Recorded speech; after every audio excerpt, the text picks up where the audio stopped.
Praise the Lord. വേഗം വരുന്ന കർത്താവായ യേശു ക്രിസ്തുവിൻ്റെ നാമത്തിൽ എല്ലാ വിശുദ്ധന്മാർക്കും സ്നേഹവന്ദനം. കർത്താവിൻ്റെ വലിയ കൃപയാൽ വീണ്ടും ഒരാഴ്ചയിൽ കൂടി ഈ നിലയിൽ കർത്താവിനെ മഹത്വപ്പെടുത്തുവാനായിട്ട് കർത്താവ് സഹായിച്ചു. ഇതുവരെയും നമ്മളെ കർത്താവ് കാത്തുപരിപാലിച്ചു. ഈ ലോകത്തിൽ ജീവനോടെ ഇരിക്കുവാനായിട്ട് നമ്മളെ സഹായിച്ചു. ഇതെല്ലാം വലിയ ദൈവകൃപയെന്നല്ലാതെ മറ്റെന്താ പറയാനുള്ളത്? നമ്മൾ ചിന്തിക്കണം. നമ്മൾ ഒരു ദിവസം നമ്മൾ നിനയാത്ത നാഴികയിൽ നമ്മൾ ഈ ലോകം വിട്ട് പോകും. അപ്പോൾ നമ്മൾ എപ്പോൾ ഇവിടെ നിന്ന് മാറ്റപ്പെടുമെന്ന് നമുക്ക് അറിഞ്ഞുകൂടാ. എന്നാൽ നമ്മൾ നിശ്ചയമായും ഒരു ദിവസം മരണത്താൽ ഈ ലോകത്ത് മാറ്റപ്പെടും.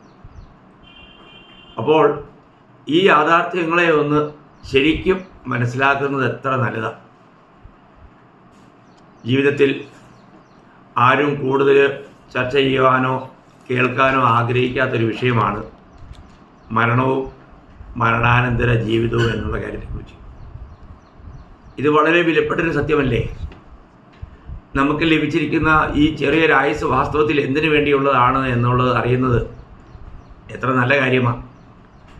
അല്ല, നമ്മൾ അറിയാതെ പോയാൽ അതിനുണ്ടാകുന്ന നഷ്ടം, തീരാ നഷ്ടം, അത് നിത്യത്തിലേക്കുള്ള ഭയങ്കര നഷ്ടമായിരിക്കും. അപ്പോൾ ഇന്ന് ദൈവാത്മാവ് പ്രേരിപ്പിച്ചിട്ട് എനിക്ക് നിങ്ങളോട് പറയാനായിട്ട് ഞാൻ ആഗ്രഹിക്കുന്നത് മരണവും മരണാനന്തര ജീവിതവും എന്നുള്ള വിഷയത്തെക്കുറിച്ചാണ്. നമ്മുടെ കൺമുമ്പിൽ തന്നെ നമ്മുടെ എത്രയോ പ്രിയപ്പെട്ടവർ മരണം വഴിയായി ഈ ലോകത്ത് മാറ്റപ്പെട്ടു. അവരെല്ലാവരും എങ്ങോട്ടാണ് പോയത്? മരിച്ചു പോയെന്നാണ് പറഞ്ഞത്. മരിച്ചു പോയി. എങ്ങോട്ട് പോയി? മരണാനന്തരം എന്താണ്? അല്ല, ഇന്ന് ഞാൻ മരിച്ചാൽ ഞാൻ എങ്ങോട്ടായിരിക്കും പോകുന്നത് എന്നറിയുന്നത് എത്ര നല്ല കാര്യമാണ് അല്ലേ? ഈ മരണത്തെക്കുറിച്ച് ആൾക്കാർ കേൾക്കാൻ പോലും ഭയപ്പെടുന്നു എന്നുള്ള ഒരു യാഥാർത്ഥ്യം, മരണഭയം, അത് മനുഷ്യനെ വളരെയധികം ബുദ്ധിമുട്ടിപ്പിക്കുന്നുണ്ട്. അപ്പോൾ എന്നാൽ നമ്മൾ എത്രയെല്ലാം ബുദ്ധിമുട്ടെന്ന് പറഞ്ഞാൽ തന്നെയും നമ്മൾ ഒരിക്കലും ചിന്തിക്കാത്ത സമയത്ത് നനയാത്ത നാഴികയിൽ ഈ മരണം നമ്മളെ കടന്നു പിടിക്കും. കാരണം അതൊരു ദൈവീക നിയമനമായിട്ടാണ് തിരുവചനം പറയുന്നത്. കാരണം എബ്രായലേഖനം 9-ാം അധ്യായം 27-ാം വാക്യത്തിൽ വായിക്കുന്നത്, ഒരിക്കൽ മരണവും പിന്നെ ന്യായവിധിയും സകല മനുഷ്യർക്കും ദൈവം നിയമിച്ചിരിക്കുന്നതെന്നാണ്. ഇത് ദൈവത്തിൻ്റെ നിയമനമാണ്. ദൈവം നിയമിച്ചതാണെങ്കിൽ മനുഷ്യൻ മരിച്ചേ പറ്റൂ. അപ്പോൾ അങ്ങനെയാണെങ്കിൽ നമ്മളെല്ലാവരും എത്രയെല്ലാം ഈ ലോകത്തിൽ ജീവിക്കാൻ ആഗ്രഹിച്ചാലും ഒരു ദിവസം നമ്മൾ മരിക്കും. എന്നാൽ തിരുവചനം പറയുന്നത് മരണം ഒരിക്കലും അവസാനമല്ല. നമുക്കറിയാം, മരണം എന്നുള്ളത് നിത്യതയുടെ ആരംഭമാണ്, അതിൻ്റെ ആദ്യ പടിയാണ്. അതിനുശേഷം നിത്യതയാണ്. പ്രിയമുള്ളവരെ, നമ്മൾ ഈ സത്യം ഗ്രഹിക്കണം. അപ്പം മരണാനന്തര ജീവിതത്തിന് വേണ്ടിയിട്ട് നമുക്ക് എന്ത് ചെയ്യാൻ കഴിയും? നമുക്ക് എങ്ങനെ യഥാർത്ഥത്തിൽ ഒരു നല്ല ഒരു നിത്യത പ്രാപിക്കാൻ കഴിയും എന്നുള്ളതൊക്കെ തിരുവചനം നമ്മളെ വ്യക്തമായും പഠിപ്പിക്കുന്നുണ്ട്. അത് നമ്മൾ അറിയാതെ പോയാലോ, ആ നിലയിൽ നമ്മൾക്ക് ഒരു ഒരുക്കം ഇല്ലാതെ പോയാലോ, അതെന്ത് തീരാ നഷ്ടമായിരിക്കും. അതുകൊണ്ട് ഞാൻ വളരെ ആത്മാർത്ഥമായിട്ടും ആഗ്രഹിക്കുന്നു നിങ്ങളെല്ലാവരും ഈ ക്ലാസ്സുകൾ വളരെ ശ്രദ്ധയോടെ കേൾക്കുകയും നമുക്ക് നമ്മുടെ മരണത്തിന് വേണ്ടി തന്നെ നമ്മളെ തന്നെ നമുക്ക് ഒരുക്കുകയും ചെയ്യാം. കാരണം നമ്മൾ ഒരു ദിവസം ഈ ലോകത്ത് മാറ്റപ്പെടും. എങ്ങോട്ട്? രണ്ട് നിത്യതയാണ്. ഒന്നെങ്കിൽ നിത്യമായ സ്വർഗം, ദൈവത്തോടു കൂടെയുള്ള വാസം, ഇല്ലെങ്കിൽ നിത്യമായ നരകം, പിശാചിനും അവൻ്റെ ദൂതന്മാർക്ക് ഒരുക്കിയിരിക്കുന്ന നിത്യാഗ്നി. ദൈവം ഒരിക്കലും മനുഷ്യന് വേണ്ടി നരകം ഒരുക്കിയിട്ടില്ല. എന്നാൽ കർത്താവിനെ അനുസരിക്കാതെ, കർത്താവിൽ വിശ്വസിക്കാതെ, കർത്താവ് ഒരുക്കിയ ഈ രക്ഷയെ സ്വന്തമാക്കാതെ നമ്മൾ ജീവിച്ചാൽ അവരും പാപത്തിൽ മരിച്ച് ആ നിത്യാഗ്നിയിൽ ചെല്ലുവാൻ ഇടയായിത്തീരും. അതുകൊണ്ട് നമുക്ക് ഈ മരണത്തെക്കുറിച്ചും മരണാനന്തര ജീവിതത്തെക്കുറിച്ചും നല്ലൊരു ബോധ്യം ഉണ്ടായിരിക്കേണ്ടത് വലിയ നമ്മുടെ ഒരു കർത്തവ്യമാണ്. കാരണം യഥാർത്ഥത്തിൽ പറഞ്ഞു കഴിഞ്ഞാൽ നമുക്ക് ഇന്ന് ലഭിച്ചിരിക്കുന്ന ഈ ചെറിയൊരായുസ് അത് നിത്യതയ്ക്ക് വേണ്ടി നമ്മൾ ഒരുങ്ങുവാൻ വേണ്ടി തന്നിരിക്കുന്ന സമയം. ഇത് ഒരു ദൈവ പൈതലിന് ദൈവം തൻ്റെ വചനത്തിലൂടെ വളരെ വ്യക്തമായും വെളിപ്പെടുത്തുന്നു. നമുക്ക് ലഭിച്ചിരിക്കുന്ന സമയങ്ങളൊന്നും ഒട്ടും നമുക്ക് പാഴാക്കുവാനായിട്ട് ഒരിക്കലും പാടില്ല. സമയം തക്കത്തിൽ ഉപയോഗിച്ചുകൊണ്ട് ഓരോ നിമിഷങ്ങളും നമ്മൾ നിത്യതയുടെ കാഴ്ചപ്പാടിൽ ഓരോ കാര്യങ്ങളും ചെയ്യണം എന്നുള്ളതാണ്. നമ്മളിവിടെ ഏതെങ്കിലും നിലയിൽ ലാപ്രവായി ചെയ്ത് അതിനെ ഗൗരവം കൊടുക്കാതെ നിസ്സാരമായി കണ്ട് ജീവിച്ചാൽ അവിടെയെല്ലാം പാപമുണ്ടാവും. കാരണം റോമാലേഖനം 6:23 ആദ്യ ഭാഗത്ത് വായിക്കുന്നത് പാപത്തിൻ്റെ ശമ്പളം മരണം എന്നാണ്. പാപത്തിൻ്റെ ശമ്പളമാണ് മരണം. അതുകൊണ്ട് എല്ലാ പാപികളും ഈ ലോകത്തിൽ ജനിച്ച് എല്ലാവരും പാപത്തിലാണ് ജനിച്ചത്. അവർ പാപം ചെയ്തുകൊണ്ടിരിക്കുന്നു. ഒരിക്കൽ അവർ പാപത്തിൽ മരിക്കാനിടയാത്തീരും. എന്നാൽ നമുക്ക് പാപത്തിലല്ലാതെ ക്രിസ്തുവിൽ മരിക്കുന്ന ഒരനുഭവമുണ്ട്. അത് തിരുവചനം നമ്മളെ പഠിപ്പിക്കുന്ന കാര്യമാണ്. അതാണ് നമ്മൾ ഈ ക്ലാസ്സുകളിലൂടെ പഠിക്കുവാൻ ആഗ്രഹിക്കുന്നത്. അപ്പോൾ മരണം എന്ന് പറയുമ്പോഴത്തേക്കും അതിനെ നമ്മളൊന്ന് ശരിയായി മനസ്സിലാക്കുന്നത് നന്നായിരിക്കും. നമുക്കറിയാം, ജീവൻ വാഴ്ന്നുകൊണ്ടിരിക്കുമ്പോൾ അങ്ങനെയുള്ള സമയത്താണ് മരണത്തെക്കുറിച്ച് ആദ്യം പറഞ്ഞത് തന്നെ ദൈവമാണ്. അതാണ് ഒന്നാമത്തെ പ്രവചനമായിട്ട് നമുക്ക് തിരുവെഴുത്തിൽ കാണാൻ കഴിയുന്നത്.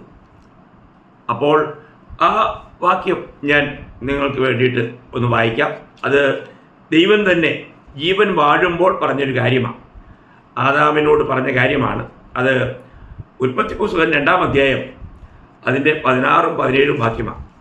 യഹോവയായ ദൈവം മനുഷ്യനോട് കൽപ്പിച്ചത് എന്തെന്നാൽ, തോട്ടത്തിലെ സകല വൃക്ഷങ്ങളുടെയും ഫലം നിനക്ക് ഇഷ്ടം പോലെ തിന്നാം, എന്നാൽ നന്മ തിന്മകളെക്കുറിച്ചുള്ള അറിവിൻ്റെ വൃക്ഷത്തിൻ്റെ ഫലം തിന്നരുത്, തിന്നുന്ന നാളിൽ നീ മരിക്കും. നോക്കുക, തിന്നുന്ന നാളിൽ നീ മരിക്കും. നമ്മൾ ചിന്തിക്കണം. അപ്പോൾ ഇവിടെ മരണം എന്തെന്നറിയില്ല, മരണമെന്നൊരു കാര്യം അവിടെ ഉണ്ടായിരുന്നില്ല. എന്നാൽ ദൈവം തന്നെ ആദാമിനോട് പറഞ്ഞ കാര്യമാണ്. ഏദൻ തോട്ടത്തിലാക്കിയിട്ട് ഈ തോട്ടത്തിലെ വൃക്ഷങ്ങളുടെ ഫലമെല്ലാം നിനക്ക് തിന്നാം, എന്നാൽ ഒരു വൃക്ഷത്തിൻ്റെ ഫലത്തിൻ്റെ മാത്രം ഫലം തിന്നാൻ പാടില്ല, നന്മ തിന്മകളുടെ അറിവിൻ്റെ വൃക്ഷം. ആ വൃക്ഷത്തിൻ്റെ ഫലം തിന്നുന്ന നാളിൽ നീ മരിക്കും എന്നാണ് ദൈവം അരുളി ചെയ്തത്. അപ്പോൾ നമുക്കറിയാം പിന്നീട് എന്താ സംഭവിച്ചതെന്ന്. ആ തോട്ടത്തിൽ ഹവ്വായുടെ അടുക്കൽ പാമ്പിലൂടെ പിശാച് വന്ന് അവളെ പ്രലോഭിപ്പിച്ച് ആ തിന്നരുതെന്ന് പറഞ്ഞ വൃക്ഷഫലം തിന്നുവാൻ പ്രോത്സാഹിപ്പിക്കുകയും അവൾ അത് തിന്നുകയും ഭർത്താവിന് കൊടുക്കുകയും അങ്ങനെ ആദാമും തിന്നു. അങ്ങനെ അവർ അനുസരണക്കേട് കാണിച്ച് പാപത്തിൻ്റെ അടിമകളായി തീർന്ന് മരണത്തിൻ്റെ അടിമകളായി തീരുവാനിടയായി തീർന്നു. നോക്കണം, എത്ര ഭയങ്കരമായ ഒരു സംഭവമാണ്. അപ്പോൾ ഇവിടെ എന്തുകൊണ്ടാണ് അപ്പോൾ ഇവിടെ സംഭവിക്കുന്ന മരണം? അപ്പോൾ അവൾ പറയുന്നത് അന്ന് നീ മരിക്കുമെന്നല്ലേ. അപ്പോൾ ആ ദിവസം തന്നെ ആദാം മരിച്ചോ? ഒരു നിലയിൽ ശാരീരിക മരണം അവിടെ ഉണ്ടായിട്ടില്ല. എന്നാൽ അവിടെ ഉണ്ടായ മരണം ദൈവവുമായിട്ടുള്ള സമ്പർക്കത്തിലുണ്ടായ വീഴ്ച, അകൽച്ചയാണ്. അപ്പോൾ ഈ മരണം എന്ന് പറയുമ്പോൾ തന്നെ അതിനെ നമ്മളൊന്ന് ശരിയായ നിലയിൽ ഒന്ന് മനസ്സിലാക്കുന്നത് നല്ലതാണ്. ഇവിടെ ഈ മരണം എന്ന് പറഞ്ഞിരിക്കുന്നത് ദൈവത്തിൽ നിന്നും അകൽച്ചയാണ്, ദൈവത്തിൽ നിന്നും അകന്നു പോവുക, ദൈവത്തിൽ നിന്നും വേർപെട്ടു പോവുക. അപ്പോൾ അവിടെ ദൈവവുമായിട്ടുള്ള സംസർഗത്തിൽ നിന്നും അവർ അകന്നു പോകുവാനായിട്ട് ഇടയായിത്തീരുക. ചിന്തിക്കുക, നമുക്കറിയാം അതിനെയാണ് ഒരു വിധത്തിൽ ആത്മീയ മരണം എന്ന് പറയുന്നത്. ആത്മീയ മരണമുണ്ട്, ശാരീരിക മരണമുണ്ട്, നിത്യമരണമുണ്ട്. ഇങ്ങനെ 3 നിലയിലുള്ള മരണമാണ് നമ്മൾ കാണുന്നത്.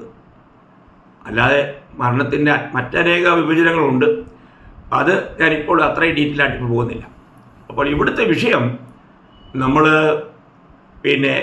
ദൈവവുമായിട്ടുള്ള സംസർഗത്തിൽ നിന്നും ബന്ധത്തിൽ നിന്നും ഇടപെടലുകളിൽ നിന്നും അകന്നു പോകുന്ന ഒരു മരണമാണ് ഏദൻ തോട്ടത്തിൽ ദൈവം അരുളി ചെയ്തതിലൂടെ സംഭവിച്ചത്. അതുകൊണ്ടാണ് നമ്മൾ എഫേസ്യ ലേഖനത്തിൽ അതിൻ്റെ 2-ാം അധ്യായം, എഫേസ്യ ലേഖനം 2-ാം അധ്യായം അതിൻ്റെ 1-ാം വാക്യം അവിടെ വായിക്കുന്നത്, അതിക്രമങ്ങളാലും പാപങ്ങളാലും മരിച്ചവരായിരുന്ന നിങ്ങളെയും അവൻ ഉയർപ്പിച്ചു.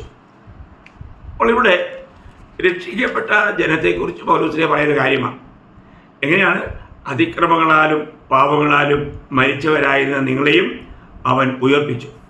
അപ്പോൾ നമ്മളെല്ലാവരും ജീവിച്ചിരിക്കുമ്പോൾ തന്നെ അതിക്രമങ്ങളാലും പാപങ്ങളാലും മരിച്ചവരായിരുന്നു. എന്ന് പറഞ്ഞാൽ ദൈവവുമായിട്ടുള്ള യാതൊരു കൂട്ടായ്മയും നമുക്കുണ്ടായിരുന്നില്ല. നമ്മൾ ചിന്തിക്കണം, അതിൻ്റെ ഫലമായിട്ട് ഈ ലോകത്തിലേക്ക് മരണം പ്രവേശിക്കുകയുണ്ടായി. അപ്പോൾ നമുക്കറിയാം, നമ്മൾ റോമാലേഖനം തന്നെ അതിൻ്റെ 5-ാം അധ്യായം, റോമാലേഖനം 5-ാം അധ്യായം 12-ാം വാക്യം വായിക്കുമ്പോഴത്തേക്കും നമ്മളവിടെ വായിക്കുന്നത് ഇങ്ങനെയാണ്, റോമർ 5:12.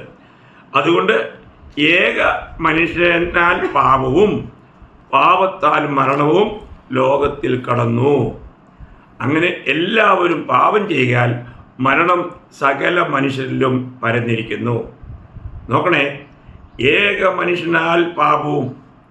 ആ ഏക മനുഷ്യൻ, നമ്മൾ തിരുവചനം വായിക്കുമ്പോൾ എന്തായിരുന്നു അവിടെ ഉണ്ടായിരുന്ന ആ പാപത്തിൻ്റെ കാരണം?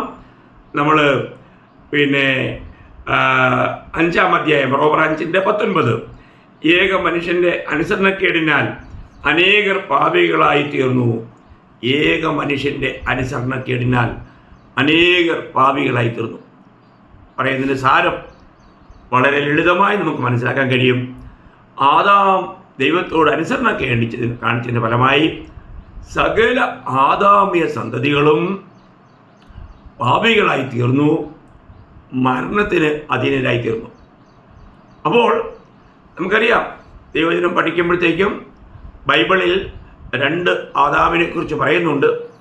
ഒന്നാമത്തെ ആദാമാണ് ഈ പാപം ചെയ്തതെങ്കിൽ ഒടുക്കത്തെ ആദാം എന്ന് വിശേഷിപ്പിക്കുന്നത് കർത്താവായ യേശുക്രിസ്തുവിനെ കുറിച്ചാണ്. നിങ്ങൾക്കറിയാം, നമ്മൾ 1 കൊരിന്ത്യർ അതിൻ്റെ 15-ാം അധ്യായം അതിൻ്റെ 45-ാം വാക്യം, ഒന്നാം മനുഷ്യനായ ആദാം ജീവനുള്ള ദേഹിയായി തീർന്നു എന്ന് എഴുതിയിരിക്കുന്നുവല്ലോ, ഒടുക്കത്തെ ആദാം ജീവിപ്പിക്കുന്ന ആത്മാവായി. അപ്പോൾ ഇവിടെ ഒന്നാമത്തെ ആദാം, ഇപ്പോൾ ഈ ഒന്നാമത്തെ ആദാമിൽ സകല മാനവരാശി ഉണ്ടായിരുന്നു. എന്നിട്ട് ഒടുക്കത്തെ ആദാം എന്ന് പറയുന്നത് കർത്താവായ യേശു ക്രിസ്തുവിനെ കുറിച്ചാണ്. അപ്പോൾ ഈ 2 പേരിൽ നമ്മൾ എവിടെയാണ് ഇപ്പോഴത്തെ നമ്മുടെ സ്ഥിതി എന്നുള്ളതാണ് നമ്മൾ വളരെ ഗൗരവമായി ചിന്തിക്കേണ്ടത്. അപ്പോൾ ആദാമിലുള്ളവരെല്ലാം മരിക്കും. അവർക്കെല്ലാം ഉള്ളത് നിത്യശിക്ഷാവിധിയാണ്, അത് നരകമാണ്. അത് നമ്മൾ അതേ 15-ാം അധ്യായത്തിൽ 1 കൊരിന്ത്യർ 15-ാം അധ്യായം അതിൻ്റെ 22-ാം വാക്യത്തിൻ്റെ ആരംഭത്തിൽ വായിക്കുന്നുണ്ട്, ആദാമിൽ എല്ലാവരും മരിക്കുന്നത് പോലെ ഉണ്ടോ. എന്നിട്ട് അടുത്ത ആദാമിനെ കുറിച്ച് പറയുന്നുണ്ട്, ക്രിസ്തുവിൽ എല്ലാവരും ജീവിപ്പിക്കപ്പെടും. അപ്പോൾ ആദാമിലുള്ളവരാണെങ്കിൽ എന്ന് പറയുന്ന സാരം എന്തുവാ?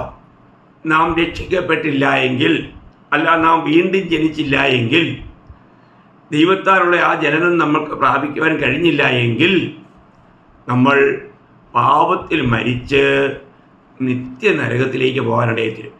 അപ്പോൾ ഞാൻ പറഞ്ഞല്ലോ, ഒന്നാമത്തെ ഇവിടെ മരണമെന്ന് പറഞ്ഞിരിക്കുന്നത് ദൈവത്തിൽ നിന്നും നമ്മൾ വേർപെട്ടു പോയിരിക്കുന്നു എന്നുള്ള ആത്മീയമായ മരണമാണ്. നമുക്ക് ദൈവവുമായിട്ട് ബന്ധപ്പെടാനായിട്ട് കഴിയുന്നില്ല. എന്നാൽ രണ്ടാമത്തെ മരണം ഞാൻ പറഞ്ഞില്ലേ, ഒരിക്കൽ മരണവും പിന്നെ ന്യായവിധിയും എന്ന്, എബ്രായർ 9:27. അപ്പോൾ അത് ശാരീരിക മരണത്തെ സംബന്ധിക്കുന്ന കാര്യമാണ്. ഈ ശരീരത്തിൽ നിന്നും നമ്മുടെ ആത്മാവും പ്രാണനും വേർപെടുന്ന അനുഭവം. ആ അനുഭവത്തിൽ നമ്മുടെ ശരീരം മണ്ണിലേക്ക് ചേരുന്നു, ആത്മാവ് എന്ന ദൈവത്തിൻ്റെ അടുക്കിലേക്ക് പോകുന്നു. അപ്പോൾ നമ്മൾ ഒരു കാര്യം ഇവിടെ മനസ്സിലാക്കേണ്ടത്, ഇത് എല്ലാവരും ഭയപ്പെടുന്നു. കാരണം എന്തെന്ന് ചോദിച്ചാൽ, ഈ മരണത്തിനപ്പുറം എന്താണെന്ന് ജനങ്ങൾക്ക് അറിഞ്ഞുകൂടാ. നമ്മൾ മരണാനന്തര ജീവിതത്തെക്കുറിച്ച് നമ്മൾക്ക് വെളിപ്പെടുത്തിരുന്ന ഒരേ ഒരു ഗ്രന്ഥം അത് ദൈവത്തിൻ്റെ വചനം മാത്രമാണ്, ബൈബിൾ മാത്രമാണ്. കർത്താവായ യേശു ക്രിസ്തുവിന് മാത്രമേ അതിനെക്കുറിച്ച് ആധികാരികമായിട്ട് നമ്മളോട് പറയാൻ കഴിയൂ. അപ്പോൾ അതിനെക്കുറിച്ച് നമ്മൾ ശരിയാവണ്ണം മനസ്സിലാക്കിയില്ലെങ്കിൽ എന്തൊരു നഷ്ടമായിരിക്കും. എന്നാൽ ജീവിച്ചിരിക്കുമ്പോൾ മനുഷ്യൻ ഇതൊന്നും അറിയുവാനോ അതൊന്നും മനസ്സിലാക്കി അതിനനുസരിച്ച് ജീവിക്കുവാനോ തയ്യാറാകുന്നില്ല. ആ നിലയിൽ ശത്രു എന്ത് ചെയ്തു? അവനെ നിത്യതയുടെ കാഴ്ചപ്പാട് നഷ്ടപ്പെടുത്തിയിട്ട് മരണശേഷമുള്ളത് പിന്നെ നോക്കാം എന്നൊക്കെ പറഞ്ഞുകൊണ്ട് മനുഷ്യനെ ഇങ്ങനെ അവൻ്റെ സമയത്തെ അത് നഷ്ടമാക്കുവാനായിട്ട് അവനെ ഉത്സാഹിപ്പിക്കുക. അപ്പോൾ ചിന്തിക്കണം, ഇവിടെ ഒരു കാര്യം നമ്മൾ മനസ്സിലാക്കണം. ഒന്നാമത്തെ മരണം നമ്മൾ ആ പാപത്തിൻ്റെ ഫലമായി ദൈവവുമായിട്ടുള്ള സംസർഗത്തിൽ നിന്നും നമ്മൾ അകന്നുപോയി അവിടെ ഒരു ആത്മീയ മരണം സംഭവിക്കുക. രണ്ടാമത് എന്ന് പറഞ്ഞാൽ ദൈവത്തിന് ആയിട്ടുള്ള ബന്ധമില്ലാത്തൊരവസ്ഥ, അതിന് ആത്മീയ മരണം എന്ന് നമ്മൾ പറയുന്നത്. രണ്ടാമത്തെ കാര്യം ശാരീരിക മരണമാണ്. അത് നമ്മൾ ഈ ജഡത്തിൽ നിന്നും നമ്മുടെ ആത്മാവും പ്രാണനും വേർപെടുന്ന കാര്യമാണ്. നമ്മളൊരു കാര്യം മനസ്സിലാക്കണം, ഈ മരണത്തെ ജനങ്ങൾ ഭയപ്പെടുന്നു. ഈ ഭയത്തിൽ നിന്നും വിടുവിക്കുവാൻ കർത്താവായ യേശു ക്രിസ്തുവിന് മാത്രമേ കഴിയൂ. താൻ ഈ ലോകത്തിൽ വന്നത് തന്നെ മരണഭീതിയിൽ അടിമകളായിരുന്ന ആദാമ്യ സന്തതിയെ വിടുവിക്കുവാൻ വേണ്ടിയിട്ടാണ്. നമ്മൾ അതും വായിക്കുന്നുണ്ട് എബ്രായ ലേഖനത്തിൽ തന്നെ. എബ്രായ ലേഖനം അതിൻ്റെ 2-ാം അധ്യായം 14-15 വാക്യം വായിക്കുമ്പോൾ, എബ്രായർ അതിൻ്റെ 2-ാം അധ്യായം 14-15 വാക്യം, മക്കൾ ജഡരക്തരോട് കൂടിയവർ ആകൊണ്ട് അവനും അവരെപ്പോലെ ജഡരക്തരോട് കൂടിയവനായി മരണത്തിൻ്റെ അധികാരിയായ പിശാചിനെ തൻ്റെ മരണത്താൽ നീക്കി മരണപര്യന്തം മരണഭീതിയിൽ അടിമകളായിരുന്നവരെയൊക്കെയും വിടുവിച്ചു. നോക്കണേ, അപ്പോൾ ഇവിടെ പറഞ്ഞിരിക്കുന്ന ഒരു പ്രയോഗം ഒന്ന് നിങ്ങളുടെ ശ്രദ്ധയിൽ കൊണ്ടുവരാൻ പ്രത്യേകം ആഗ്രഹിക്കുന്നു. മരണത്തിൻ്റെ അധികാരിയായ പിശാചിനെ എന്ന് വെച്ചാൽ പിശാച് ഒരു വ്യക്തിയെ കൊല്ലുന്നതല്ല അതിൻ്റെ അർത്ഥം. ഈ മരണത്തിൻ്റെ അധികാരിയായ പിശാചെന്ന് പറഞ്ഞാൽ മനുഷ്യരെ കൊല്ലുന്നവൻ പിശാചാണെന്നല്ല, പിന്നെയോ മരണത്തിന് കാരണമായ പാപം ചെയ്യിക്കുന്നവൻ അവനാണെന്ന് പ്രത്യേകം ശ്രദ്ധിക്കണേ. മരണത്തിന് അധികാരിയായ മനുഷ്യരെ കൊല്ലുന്നവൻ പിശാചാണെന്നല്ല, പിന്നെയോ മനുഷ്യന് മരണത്തിന് കാരണമാക്കുന്ന പാപം ചെയ്യിക്കുന്നവൻ അവനാണെന്ന്. അത് മനസ്സിലായി കാണുമെന്ന് വിചാരിക്കട്ടെ. അപ്പോൾ അങ്ങനെ അവനെ നീക്കുക, അതിനാണ് നമുക്ക് ഈ സത്യസുവിശേഷം നമ്മളിലേക്ക് എത്തിക്കുന്നത്. ഈ സുവിശേഷം നമ്മളത് 2 തിമോത്തി 1-ാം അധ്യായം 10-ാം വാക്യത്തിൽ പൗലോസ് എടുത്ത് പറയുന്നുണ്ട്. 2 തിമോത്തിയോസ് 1:10, ഇപ്പോഴോ മരണം നീക്കുകയും സുവിശേഷം കൊണ്ട് ജീവനും അച്ഛേതയും വെളിപ്പെടുത്തുകയും ചെയ്ത. അപ്പോൾ മരണം നീക്കിപ്പോകുന്നു എപ്പോൾ? സുവിശേഷത്താൽ. അവിടെ നാം ജീവനിലേക്ക് പ്രവേശിക്കുക. വളരെ വിലപ്പെട്ട ഒരു വലിയ കാര്യമാണ് ദൈവമക്കളെ. നമ്മൾ ഈ കേൾക്കുമ്പോൾ, സുവിശേഷം കേൾക്കുമ്പോൾ അതിനെ ഒന്ന് മനസ്സ് വെച്ച് കേട്ട് അനുസരിച്ചാൽ അത് എത്ര നന്മയായിരിക്കും, അനുഗ്രഹമായിരിക്കും. ചിന്തിക്കണം. അപ്പോൾ നമുക്ക് നമ്മുടെ ജീവിതത്തിൽ ഈ മരണഭയത്തിൽ നിന്നും നമുക്ക് വിടുതലുണ്ട്. എപ്പോൾ?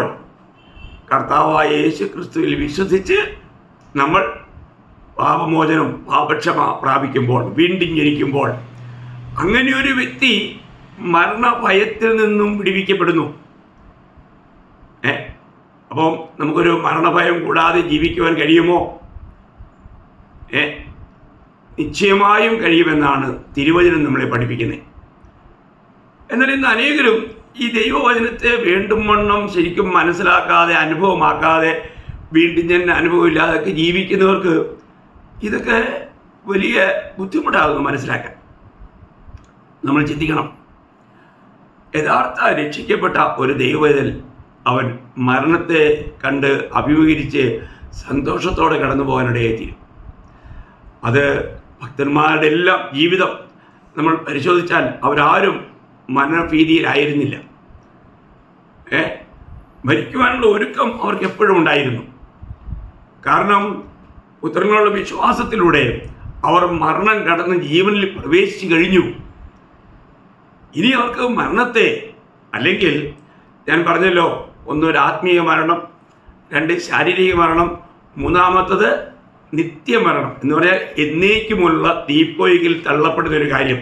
അതും കൂടെ ആ വാക്യം, ഞാൻ ഒരു വാക്യം, അനേക വാക്യമുണ്ട്, ഞാനത് പിന്നീട് തുടർന്നുള്ള ക്ലാസ്സുകളിൽ നിങ്ങൾക്ക് ആ കാര്യങ്ങൾ വിശദീകരിച്ചു തരാം. നമ്മൾ വെളിപ്പാട് പുസ്തകം അതിൻ്റെ 21-ാം അധ്യായം, അതിൻ്റെ 21-ാം അധ്യായം അതിൻ്റെ 8-ാം വാക്യം ഞാൻ വായിക്കാം. എന്നാൽ ഭീരുക്കൾ, അവിശ്വാസികൾ, അരയ്ക്കപ്പെട്ടവർ, കൊലപാതകന്മാർ, ദുർനടപ്പുകാർ, ക്ഷുദ്രക്കാർ, ബിംബാരാധികൾ എന്നിവർക്കും ഫോഷ്ക് പറയുന്ന ഏവർക്കുമുള്ള ഓഹരി തീയും ഗന്ധവും കത്തുന്ന പൊയ്കയിലത്രേ. അത് രണ്ടാമത്തെ മരണം. അത് രണ്ടാമത്തെ മരണം. നോക്കണം. അപ്പോൾ അത് കാര്യം തന്നെ അതിന് 20-ാം അധ്യായത്തിൻ്റെ 14-ാം വാക്യത്തിലുണ്ട്. മരണത്തെയും പാതാളത്തെയും തീപ്പൊയ്കയിൽ തള്ളിയിടും. ഈ തീപ്പൊയ്ക രണ്ടാമത്തെ മരണം. രണ്ടാമത്തെ മരണം. ജീവപുസ്തകത്തിൽ പേരെഴുതപ്പെടാത്ത ഏവനെയും ഈ തീപ്പൊയ്കയിൽ തള്ളിയിടും. അപ്പോൾ എൻ്റെ പേർ ഇന്ന് ജീവപുസ്തകത്തിലുണ്ടോ എന്നുറപ്പുണ്ടായിരിക്കണം. ഏതെങ്കിലും പള്ളി രജിസ്റ്ററിലോ ഏതെങ്കിലും ഒരു സഭാ രജിസ്റ്ററിലോ പേരുണ്ടോ എന്നുള്ളതല്ല വിഷയം. നമ്മൾ യഥാർത്ഥമായി രക്ഷിക്കപ്പെടുമ്പോൾ നമ്മൾ ദൈവത്തിൻ്റെ ജീവനെ പ്രാപിക്കുന്നു. അങ്ങനെ ക്രിസ്തു നമ്മുടെ ജീവിതത്തിലേക്ക് ജീവനായി വന്നിരിക്കുന്നുവെങ്കിൽ ആ വ്യക്തിക്ക് പിന്നെ മരണഭയമില്ല. അതുകൊണ്ട് യോഹന്നാൻ 5:24 പറഞ്ഞിരിക്കുന്നത്, അവർ മരണത്തിൽ നിന്നും ജീവങ്കിലേക്ക് കടന്നിരിക്കുന്നു. ഭൂതകാലത്തിലാണ്. വളരെ വിലപ്പെട്ട കാര്യമല്ലേ ദൈവമക്കളെ? 1 യോഹന്നാൻ 5:12 വായിക്കുന്നു, പുത്രനുള്ളവന് ജീവനുണ്ട്. അപ്പോൾ കർത്താവായ യേശുക്രിസ്തു നമ്മിലുണ്ടെങ്കിൽ നമുക്ക് നിത്യജീവനുണ്ട്. പുത്രനില്ലാത്തവന് ജീവനില്ല. അവൻ ഇപ്പോഴും ആ മരണത്തിൽ തന്നെയാണ്. ശ്രദ്ധിക്കണം. അപ്പോൾ നമ്മുടെ ജീവിതത്തിൽ ഈ മരണാനന്തര ജീവിതത്തിന് വേണ്ടിയുള്ള ഒരുക്കം ഇവിടെ വെച്ച് നടക്കണം.